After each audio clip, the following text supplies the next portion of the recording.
राधे राधे, जय श्री कृष्णा। आज मैं आपको पौष मास के शुक्ल पक्ष की पुत्रदा एकादशी की व्रत कथा सुनाने जा रही हूँ। युधिष्ठिर ने कहा कि हे श्री कृष्ण भगवान, इस कथा से अनेक दीन दुखियों का भला होगा। अब आप कृपा करके हमें पौष मास के शुक्ल पक्ष की एकादशी की कथा सुनाइए। श्री कृष्णचंद्र भगवान ने कहा कि हे राजन, इस व्रत में भी श्रीमन नारायण की ही पूजा होती है। इसकी कथा मैं संक्षेप में तुम्हें सुनाता हूँ। वो इस प्रकार है। जब मैं आपको कथा सुनाऊं तो आप बीच बीच में हुकारा जरूर लीजिए। इससे आपको कथा सुनने का पूरा फल मिलेगा। भद्रावती नगरी में सुकेतुमान नाम का एक राजा था। सब तरह से ठाट बाट, लेकिन राजा के एक दुख बहुत ही बड़ा था कि उन्हें कोई संतान नहीं थी। वह हमेशा यह सोचता था कि कौन उसका अंतिम संस्कार करेगा और मेरे मरने के बाद इस सारे राजपाट को कौन संभालेगा। एक दिन राजा शिकार खेलने जंगल में गए और आते वक्त राह भटक गए।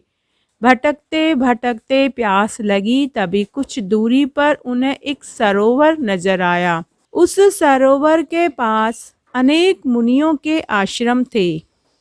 राजा ने वहां जाकर उनको दंडवत प्रणाम करा और पूछा कि हे ऋषिगण, आप कौन हैं और मेरे लायक सेवा बताने की कृपा करें।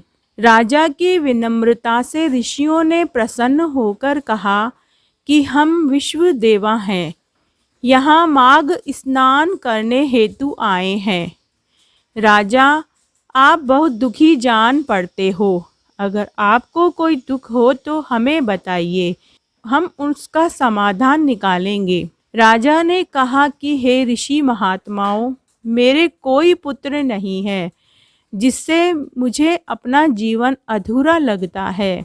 मुनियों ने राजा की बात सुनकर कहा कि हे राजन, कल पुत्रदा एकादशी है। आप विधि पूर्वक एकादशी का व्रत करके श्रीमन नारायण भगवान की पूजा और आराधना करके द्वादशी को व्रत का पारण करके दान पुण्य करें, ब्राह्मण को भोजन करवाएं। राजा ने जब पूरी बात सुनी तो उन्होंने ऋषि मुनियों को प्रणाम किया और वापस अपने राज्य में लौट आए। जैसा ऋषियों ने बताया था उसी प्रकार राजा ने अपनी पत्नी सहित व्रत किया, व्रत का उद्यापन किया और ब्राह्मणों को भोजन, वस्त्र और दक्षिणा दी।